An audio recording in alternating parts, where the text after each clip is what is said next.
Hey everybody, Chuck Tyler here, Living Beyond Abuse.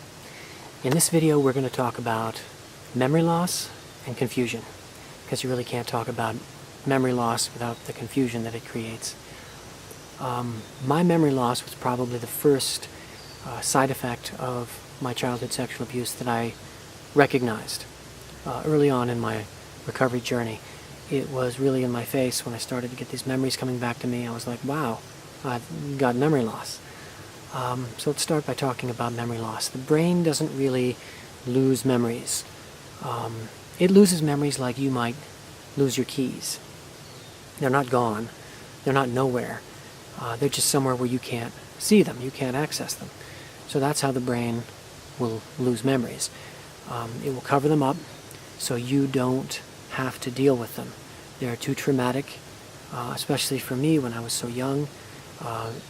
Thinking about what happened was far too traumatic and emotionally overwhelming for me. So my brain was protecting me by hiding the memories and keeping me sane so I could move forward and grow up. It wasn't until later that the memories came back, and when I was older and stronger. Now when the brain hides a memory from you, it's not allowing you access to it. So as you're thinking, you're thinking and you're like moving along in your thought process, and here's a memory it doesn't want you to access because it's painful. So you have to circumnavigate this memory that's being hidden from you by your brain. Well, when you have multiple memories from one trauma or years of trauma like me, you've got all these memories that are being hidden from you. And your thinking is not linear anymore. You're constantly dodging and weaving these painful memories that it's like driving down a highway with all these obstacles and you can't drive straight. So thinking becomes non-linear, it becomes erratic, becomes tiring, and you have to think about the energy that your body and brain are putting forth to actually hide these memories from you in the first place. And it's exhausting. So years ago, brain experts thought that memories and thoughts were like a filing cabinet in your brain, where every thought or memory had its own folder. This memory's here, and this memory's there, and this thought is over here. But these days, it's understood that it's more complex than that. When you are asked to think about something simple like a coffee cup, and you have this image of a coffee cup in your mind, your brain is actually accessing multiple areas to come together simultaneously and create that one simple image of a coffee cup in your mind's eye. So you can imagine covering up one simple thought or memory from your past, how much that affects. And then you start to think about, multiple memories and years of memories of trauma, and all those that are covered up. You can imagine what a mess it must be in your brain, so that you can't think in a straight line. You're dodging and weaving all the time. Your thinking is erratic. You can't concentrate. It's a mess, and it's exhausting. So when I left home, I was 17. I was going to college. And I was leaving my family, my friends, my home environment. I was leaving the abuse environment. I was leaving the environment in which the abuse happened. And I was going a few states away to a college, a new place, new people, new energy, new stimulus. And I was studying art. So I was challenging my brain to think in new directions, to be open to new things. It was such a catalyst to shock my brain. I had my safe place where I was living, and then I don't think I could have chosen a more challenging environment to put my brain in. So my concentration level went down. The problems I was having skyrocketed with my focus and concentration. So finally I went to a therapist, and I said, "What's wrong with me? This is ridiculous." So after a few quick questions, the doctor said, "Well, it's obvious you've got ADHD, attention deficit hyperactivity disorder. Here's some Ritalin. Have a nice day." And he sent me on my way.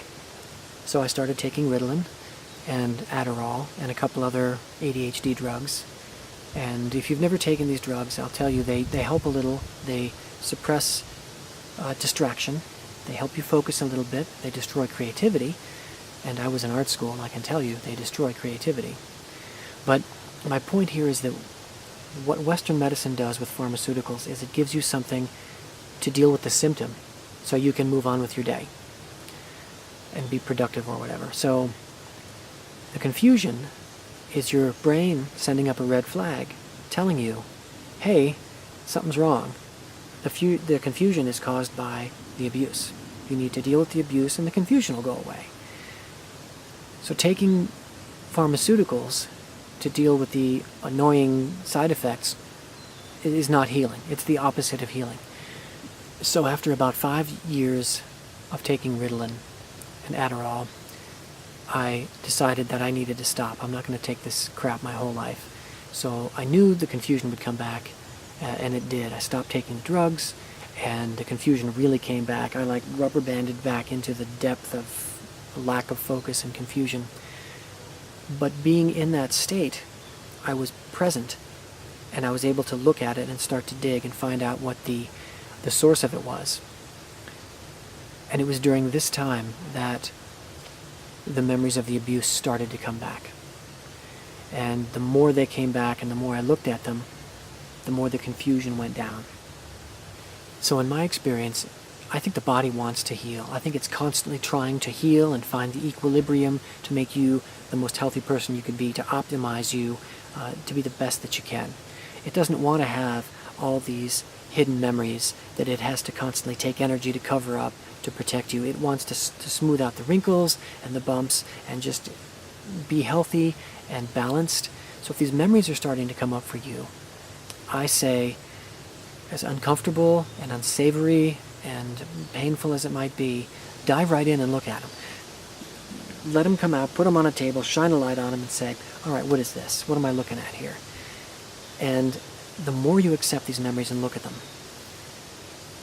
the more your brain will have less to hide, and the more linear your thinking will become, the less confused you will become. It happened to me.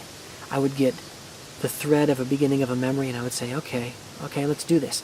And I'd pull on it and it would become a full-blown memory of an incident of abuse. And I would say, wow, here's this memory. Okay, and I would look at it. And it's not going to hurt me now. It was in the past. The more you shine a light on it and look at it, it doesn't have any power anymore. Bring it out of the shadows. Look at it. This is your moment to start to accept these memories and to look at them and shine a light on them and say, okay, what is this thing? And not hide it anymore. So if you have any questions about memory loss or confusion or any other topic I've done, or a topic I haven't done yet, just leave it in the comments section below, or you can reach out to me on my website if you have a question about something that's more personal and you don't want to put it in a public comments section. We can get a conversation going there as well. Thank you for watching. If you found value in this, or you think you know someone who could find value in this, please help me by hitting subscribe and like, and share it with that person that you think could benefit from it. Have an awesome day, and I'll see you in the next video.